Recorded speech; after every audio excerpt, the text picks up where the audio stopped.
Aloha, friends and family, and welcome back to the reading of our cosmic origin. Picking it up in chapter 10, the real history of Earth is more than a few thousand years. One of the greatest discoveries in today's restoration is the uncovering of facts that reveal a prehistoric history that perhaps goes back millions of years. With the help of modern day archaeology in tandem with channeled information from the spiritual community, we can now safely postulate the idea that we have been on this planet longer than recorded records. In fact, we are now rediscovering that our humanity in general has been digressing from what appeared to be an advanced ancient civilization that predated Egypt and Sumer. Plato, his colleagues, and later the underground Gnostic movement, who had access to the esoteric secret knowledge, have all agreed about the existence of an advanced civilization that now has become popularized as Atlantis, which flourished for thousands of years before recorded history. But there is more. It turns out that Atlantis was one of various advanced ancient cultures that existed before recorded time. In fact, it has been revealed that Atlantis was a rather newcomer advanced civilization. Other revealed ancient advanced cultures that existed before Atlantis were Lemuria, and the first great advanced culture was the ancient civilization of Mu. In fact, according to forbidden archaeology and anthropology, civilizations have existed on this planet for more than 2 million years. For millenniums, agents of the Dark Brotherhood, those that opposed a divine community of sisterhood and brotherhood on Earth, did everything they can in an attempt to make us forget our prehistoric advanced societies. They even went as far as modifying calendars in various times that would objectively impose the beginning of the world to only a few thousand years by eradicating any records pertaining to the last of the advanced societies called Atlantis. For example, all history records indicate that human civilization supposedly began in 3600 BC in Mesopotamia. In fact, this was the Dark Brotherhood's the first attempt in resetting history from that point onward. Then later, under the direction of the same brotherhood, and at different times, they revised the calendar further to make history seem even shorter by imposing the Gregorian calendar. Therefore, during the times of the darkest ages as produced by the Dark Brotherhood, all traces of an advanced prehistoric society was almost completely eradicated due to the destruction of the vast storehouse of knowledge, the Library of Alexandria. For hundreds of years thereafter, any notion of an advanced civilization was forbidden knowledge until the late 18th century, when a lady by the name of Kritova Helena Blavatsky, who founded an esoteric school of thought known as Theosophy. This event resurrected this knowledge, and little by little over the last 200 years, and with the aid of the age of information in modern times, this knowledge has now become accepted as more than a theory, especially with scientific evidence coming from the fields of archaeology and anthropology, which are saying something different about our advanced yet mysterious past. Of course, the skeptics who were influenced by the temporary dark powers of this world have done their best to disclaim this knowledge as myth, not fact. They have used the theory of this last prehistoric civilization as entertainment for the masses in creating kid movies like El Dorado and Little Mermaid, etc., to aid the myth theory of Atlantis, despite the attempt to cover it up by those who have governed the reins of power. At the same time, there is a massive evidence in favor surfacing from not only channeled information revealed by divine and celestial sources, but also by scientific evidence coming from archaeology and anthropology. This new factual evidence also aids the new science as proposed through the new branches of quantum physics, unified field theory, and M theory. The question arises, why would the powers that temporarily govern the affairs of this world not want us to know the truth about our prehistoric advanced society? The answer is in the first few chapters of this book. First and most important, they did not want us to know about our divine heritage and stellar lineage. Second, they didn't want us to know that at one time, perhaps many thousands of years ago, we lived for thousands of years, and that we were all connected to the great source as the entire planet was vibrating with the higher dimensions. The Bible records this as a time when the celestials, or angels, walked with men together as one brotherhood, uniting heaven and earth. It is apparent now that these facts would have ruined the Dark Brotherhood's game plan of world domination. After reading about our galactic history, we can now understand that the same drama between the Draco-Reptilians and the celestial descending humanoids that engaged our galaxy was transferred over to our planet, and thus our true ancient history began millions of years ago in Earth time. We will continue where we left off in our galactic history to see how life might have originated in this planet. After the destruction of Tiamat, Earth, the Galactic Federation, and the spiritual hierarchy gave the Battlestar planet known as Nibiru new tasks. That task was to deliberately end the Orion Wars in favor of the celestial humanoids of the royal house of Avon. The second directive, as ordered by the Federation, was to destroy the Draco home planet, Uln, in Orion. Lord Michael gave the order to finally cleanse Orion from the Dracos of the Regal star system and the lower Bellatrix systems as well. The destruction of the reptilians' home planet Uln by the Galactic Federation's battle planet Nibiru might have ended the galactic war in Orion. However, the Draconian Empire and the remaining Dracos, or Siths, silently transferred to a new home planet in our current solar system that became known as Maldek. Maldek was the 11th planet in the family of our solar system. Nevertheless, roughly a few million years before the arrival of the remnant Dracos in Maldek, after losing the war in Orion, there was initially flooding of celestial galactic humanoids from various free star systems that populated every planet in our solar system, including the jovial planets Neptune, Saturn, Uranus, and Jupiter. Since the celestial galactic humanoids were multidimensional, they existed from the higher fifth dimension to the lower fourth dimension. At this point, the third dimension that existed in Tiamat transferred only to the new formed planet Earth, since our Earth holds all 12 dimensions. Therefore, the three-dimensional mammals and those Syrian souls that got stuck in mammalian bodies during Tiamat's days returned to the new Earth.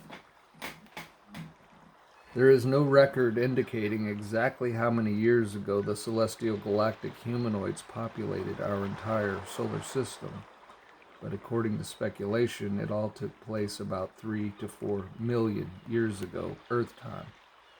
Considering this, once upon a time, our entire solar system had multi-dimensional life forms living in it. Everything from the humanoid family to cetaceans, which are dolphin people, to shape-shifting snakes, to different types of amphibians and mammals, lived in our solar system and in harmony. The celestial galactic humanoids came from the free star system of the Pleiades, Arcturus, Upper Orion, Lyra, Vega, Alpha Centauri, Betelgeuse, Mintaka, Al-Nil, and in Upper Orion as well as Sirius, and some even migrated from our neighboring galaxy Andromeda, who had already ascended prior to the seeding of our galaxy. It was also revealed that in our galaxy, all biological species were genetically engineered by the felines, who were an advanced spiritual race from a different galaxy, as reported by the restored Nibirian Council. So when Tiamat was reborn as our current Earth, at the onset of what came to be known as the second seeding and colonization, roughly 3 to 4 million years ago, one of the first galactic civilizations emerged on Earth that became known as Mu, predating both Atlantis and Lemuria. This civilization, however, was considered luminal and not etheric material like Lemuria. In other words, it existed on the highest frequency or celestial dimension here on our planet a long time ago, when our Earth was connected to all 12 dimensional spheres. Perhaps this was a civilization corresponding with the Sirius C civilization, which is the most evolved civilization or population 3 galactic star system in our galaxy. Whatever the case may be, through a succession of civilizations on Earth, it seems that each civilization that succeeded the other had become denser and denser material. This makes perfect sense since we start off as spiritual, luminous beings, and through the process of descension, we begin to condense into eventually becoming congealed solid form as revealed earlier. This process is repeated, but on a planetary level. For the most part, let's go by the theosophical records of the secret doctrine, which reveals that the first great civilization that came to exist was the land of Mu. Mu, according to the secret doctrine, was not only galactic, but it openly interacted with the civilizations on other planets in our solar system, as well as with civilizations throughout our entire galaxy and other galaxies. It was a perfect society composed of some of the most advanced beings from population 2 stellar and 3 galactic systems, which lived in harmony. This was known for the first time, and it was inhabited by advanced beings operating with bodies of light existing in all 9 dimensions. In this civilization, only purity was exercised, and even some converted 5th dimensional reptilians coexisted with the advanced celestial humanoids as well as other celestial beings. Among them were the cetaceans, or dolphin people, the felines, cat people, and even the race of people known as the Dinoid race. The droid race was a converted race that used to be hostile like the reptilian brothers before coming to Mu. Apparently, during those days, all extraterrestrials coming to our solar system were being screened by the Galactic Federation to see if they had evil intentions. For those that didn't pass the screening for whatever malintentions sensed by the Federation were immediately escorted out of our solar system into other parts of the galaxy through a stargate that would open and close by remote control at the hands of the Federation. In fact, every planet in our star system, roughly a few million years ago, was colonized by the support of the confederations of free worlds of a Type 2 stellar space age cultures. Now, according to the higher intelligence, the celestial galactic humanoids occupied all the planets except for Maldek, which eventually became a military outpost for the Draco reptilians of the Draconian Empire some 2.5 million years ago. However, planet Earth was the most guarded because it is the most important planet in not only our galaxy, but in the entire local universe. By adopting this theory, and as we continue our planetary history, which is connected to our galactic history, because if we follow the history of our planet Earth, that is, if Earth came from Tiamat, while Tiamat came from Avon in Lyra, Sirius, then what we see is the same drama, except it is now in its last stage and ready for completion, as confirmed by Anu of the restored Nibirian Council. In the end, Mu, the first great civilization on our planet, lasted for 1.5 million years until the reptilians, hailing from what used to be the planet Maldek, launched a preemptive strike against all celestial galactic humanoids in our solar system. This war was devastating because it destroyed all the galactic human colonies in our solar system, including the civilization known as Mu, the first great galactic advanced culture on Earth. This was about 2 million years ago. The process that led to a full-out galactic war in our solar system was gradual and secretive from the beginning. The planet the Draco reptilians or demons saw fit was obviously Mars, since it had an interdimensional doorway to Orion. Perhaps the Federation forgot to close it, or maybe there was a double agent in the Federation who oversaw closing it and accidentally forgot in service to the Draconian. Whatever the reason, this mistake ended, causing the Federation the destruction of the first great seeding in our solar system. This meant that the dimensional vortex in Mars would act as a doorway of escape to certain Draconian of Orion.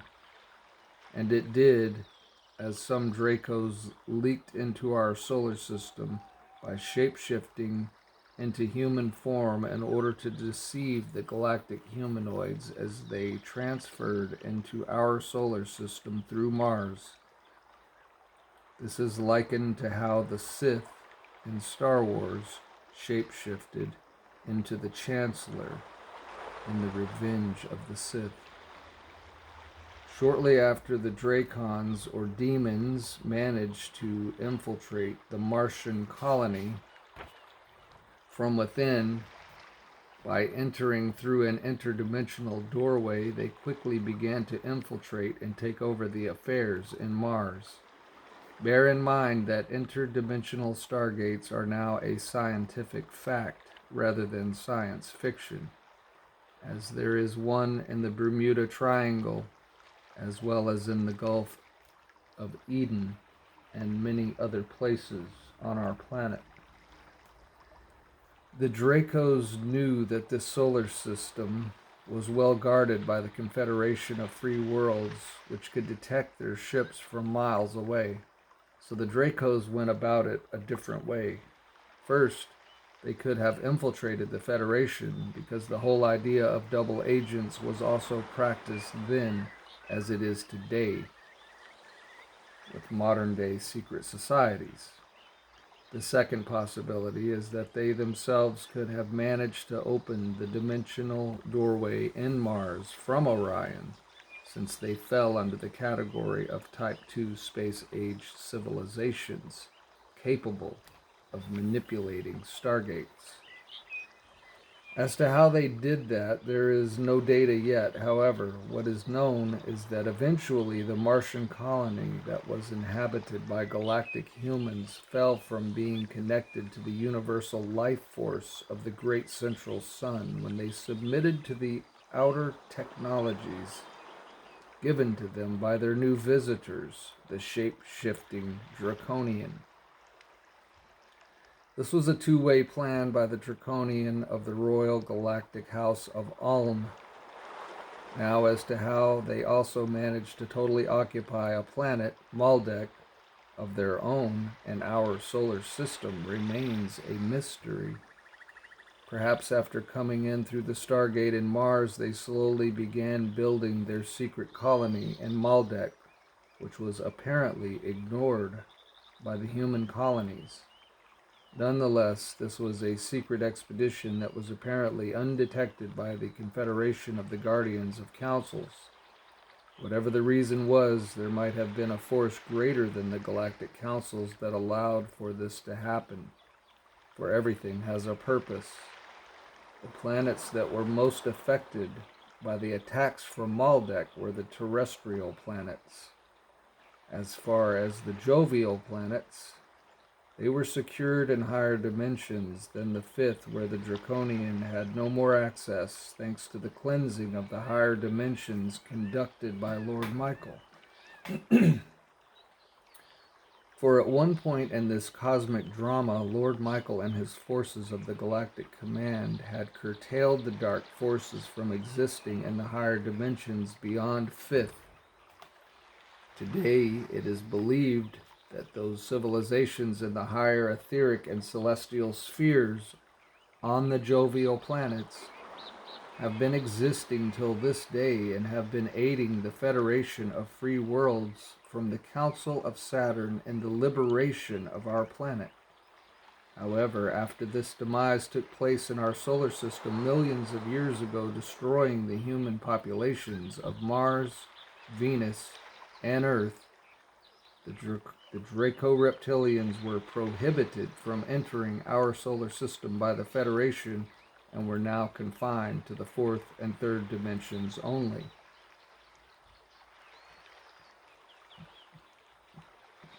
Even though this war in the early history of our solar system brought the destruction of the first galactic human colonies in our solar system, the planets remain intact and their orbits ready to be seeded once again by the Federation. Also adding, the reason Maldek was able to cause such havoc was because Nibiru, the patrolling planet of the Galactic Federation, was too far off in the Sirius system during the elongated orbit. Apparently, Nibiru was programmed by the Galactic Federation to only come into our solar system every 3,600 years, so that it may patrol other systems and worlds during its long elongated orbit across other parts of our galaxy. By the time Nibiru got to our neck of the woods, all civilizations in our solar system were destroyed.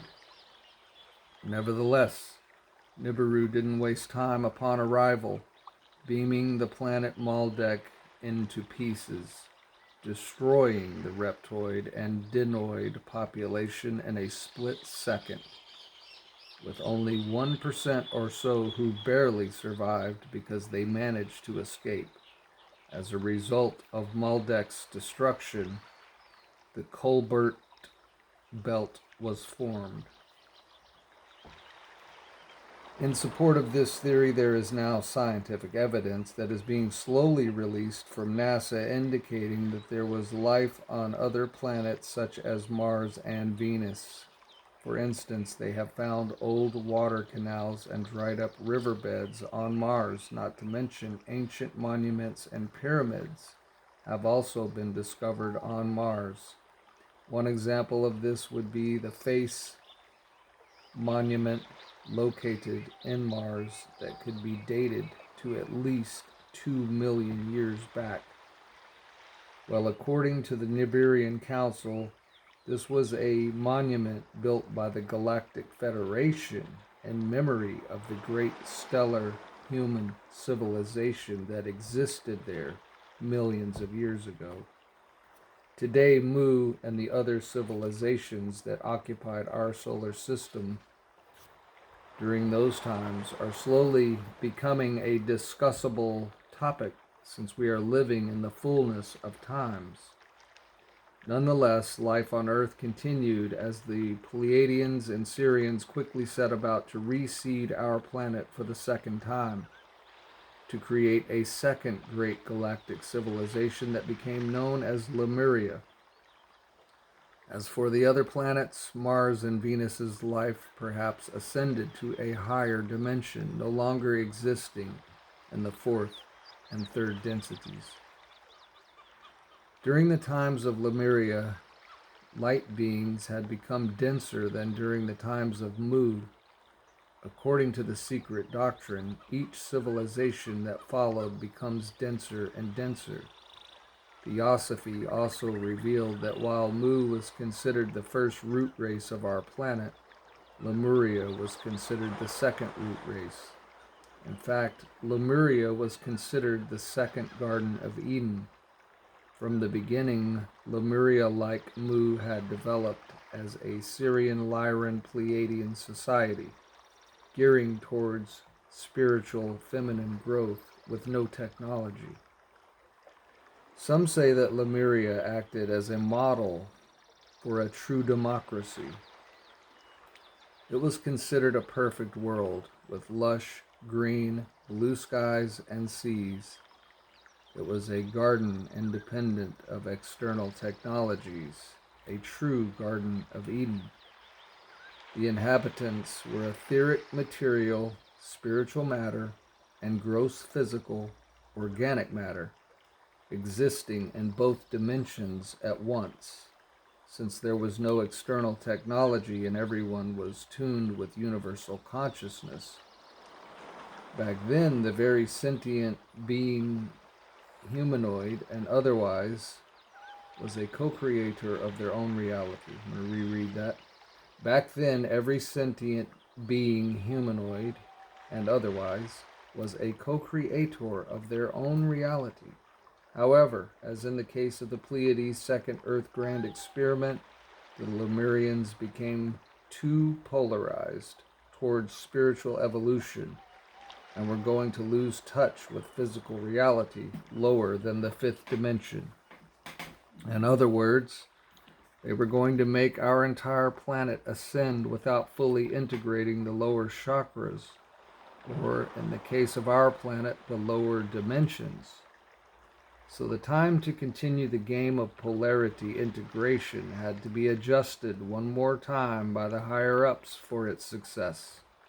So by decree of the higher bits of intelligence, higher than the sixth dimension, the Atlantean colony was formed by a group of fifth-dimensional Pleiadians, galactic humanoids, who had adopted the use of technology, but in balance with their spirituality, which is the result of polarity integration on both a cultural and spiritual material level. At this point, Atlantis would be the solution by the higher-ups to bridge the lower dimensions with the higher ones, to maybe succeed in polarity integration.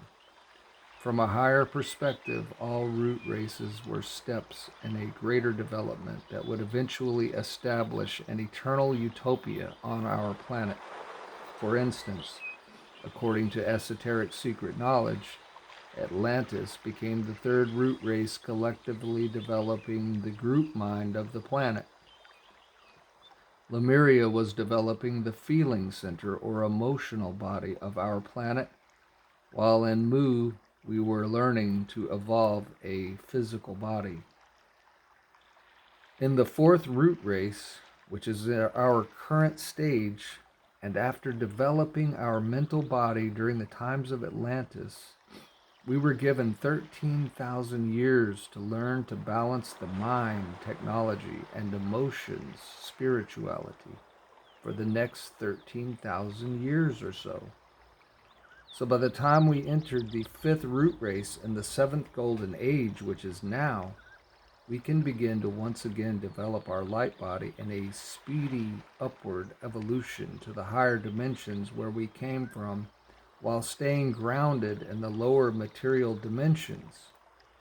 In this case, a correct ascension would finalize the integration of spirit and matter, higher dimensions with lower dimensions. This makes perfect sense if we invert the descending process of involution from light, spirit, to mind, ether, to feeling, astral, to material, physical.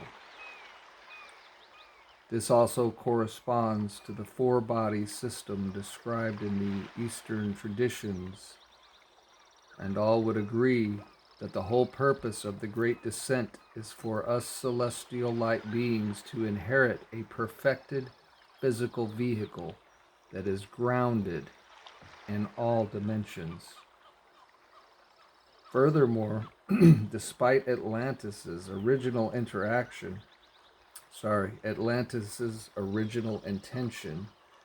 to be the integrating point between spirit and matter, the dark forces turned things around in Atlantis for one last round before the age of spiritual evolution began in 2017 to 2022 AD.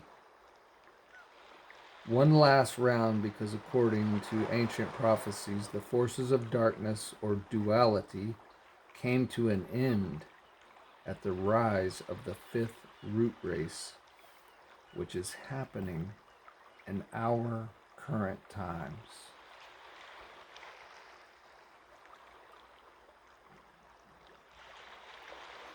And we will leave it there for this one, my beautiful friends and family. Until next time.